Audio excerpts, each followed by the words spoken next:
মাস্টাররা সমন্বয়করা যখন খবর নিয়ে বের হয় দেখেন এই যে খুশিতে মিষ্টি বিতরণ হবে কিনা জানি না। আমাদের কিছুক্ষণের মধ্যে আপনারা লাইভে সব শুনতে পারবেন। অনেক অপেক্ষা আছে। সমন্বয়করা মাত্র বের হলো প্রবাসী কল্যাণ ভবন থেকে।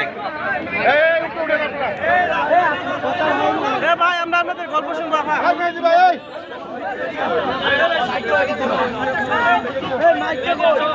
মাইক নিয়ে আসেন। মাইকে সম্পূর্ণ ঘোষণা হবে একদম পেজের মাধ্যমে। এই যে আমাদের সমন্বয়করা চলে আসছে।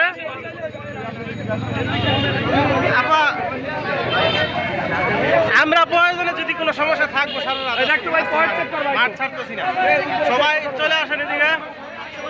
আমাদের বইয়ের ছেলে আশেপাশে যারা আছে সবাই চলে আসবেন অবশ্যই।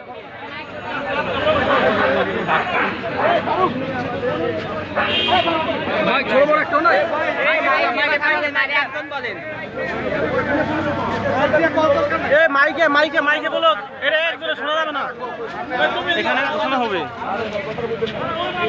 মাইকে বলেন।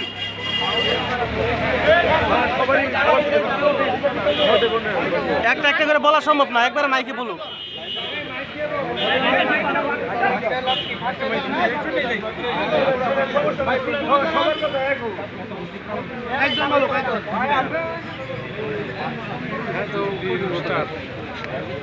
আচ্ছা একজন বলেন, একজন বলেন, ভাই বলেন বলেন।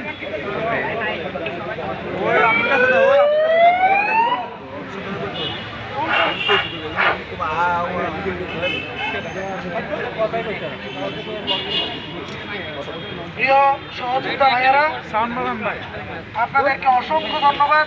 এতক্ষণ এই দীর্ঘ সময় ধরে আপনারা আমাদের সিদ্ধান্ত হচ্ছে সেটার জন্য অপেক্ষা করার জন্য আমি প্রথমে বলি আমাদের আজকে যেই বৈঠক হলো সেই বৈঠকে আমাদের যে প্রধান দাবি ছিল বুয়েসেলের পুরাতন আমলের সকল কর্মকর্তাদের পদত্যাগ, সেই ব্যাপারে আমরা নিশ্চিত হয়ে আসলাম যে বুয়েসেলের যে এমডি ছিল সাবেক, এই এমডি অলরেডি পদত্যাগ করে ফেলেছে।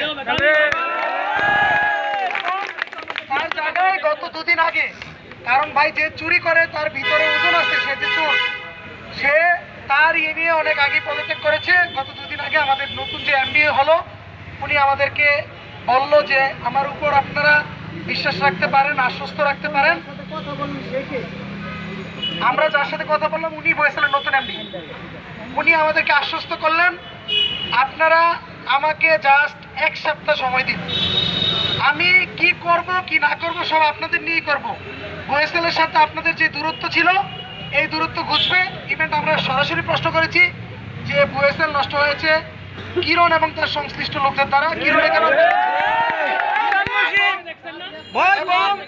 এবং ওইখানে বলা হয়েছে, আমি স্পষ্ট করেই বলেছি, কিরণের কাছে যখনই আমরা এসেছি সে আমাদের 900 এই সেই ওই সেই বুঝ দিয়ে